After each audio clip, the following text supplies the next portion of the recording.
নমস্কার বন্ধুরা, নতুন একটি রেসিপিতে সবাইকে স্বাগতম। এখন কিন্তু সবজির প্রচুর দাম আর সস্তা একটু পটলই আছে।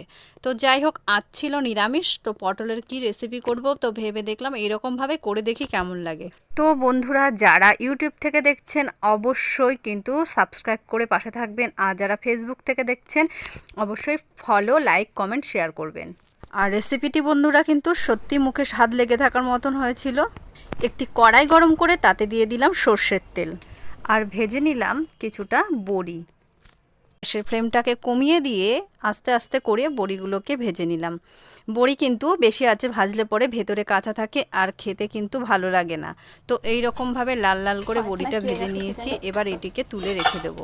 আমি লম্বা লম্বা করে আলু কেটে নিয়েছি, আলুগুলোকে এবার ভেজে তুলে নেব। তো ভাজার সময় আলুতে তো অবশ্যই একটু লবণ দিতে হবে, তো লবণ দিয়ে দিলাম, 1 চামচ হলুদও দিয়ে দিলাম।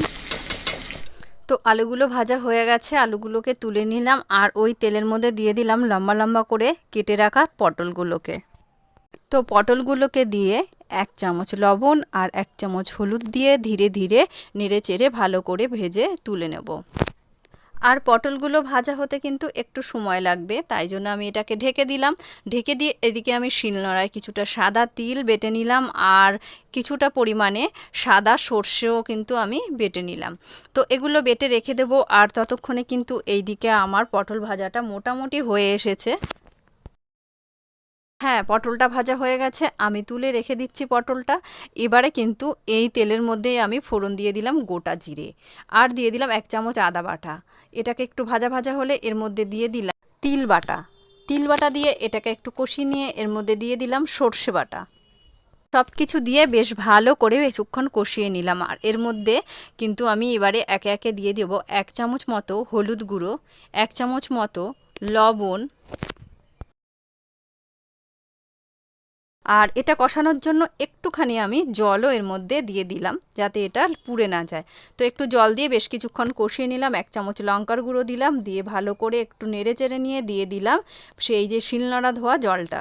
আর জল দেওয়ার দরকার নেই, এখানে অনেকটা পরিমাণে জল দেওয়া হয়ে গেছে। এবারে কিন্তু একে একে আলু, পটল এর মধ্যে দিয়ে দেব। দিয়ে বেশ কিছুক্ষণ ভালোভাবে ফুটে উঠলে এটাকে কিন্তু আমি একদমই ভালোভাবে ঢেকে দেব। ঢেকে দিয়ে প্রায় 10 মিনিট পর আমি ঢাকনাটাকে খুলব। তো খুলে দেখলাম যে এই রকম হয়ে এসছে, সমস্ত কিছু ভালোভাবে নরম হয়ে গেছে। একটু মিষ্টি দিয়ে আরেকটু ঢেকে দিলাম। তারপর ঢাকনাটা তুলে এর মধ্যে দিয়ে দিলাম ভেজে রাখা বড়িগুলোকে। ভেজে রাখা বড়িগুলোকে দিয়ে দিলাম, আর অবশ্যই এর মধ্যে একটা কাঁচা লঙ্কাও দিয়েছি। আর আবার কিছুক্ষণের জন্য এটাকে ঢেকে দিলাম। ঢাকনা তুলে দেখছি যে একদমই রেডি আমাদের আলু পটলের এই রেসিপিটি। খুব সুন্দর খেতে হয়েছিল, স্বাদটা মুখে লেগে থাকার মতন। এই রকম মাখা মাখা গা মাখা মাখা ঝোল থাকবে আর খেতে কিন্তু অপূর্ব। তো বন্ধুরা, কেমন লাগলো অবশ্যই জানিও, ভালো লাগলে অবশ্যই শেয়ার করবে।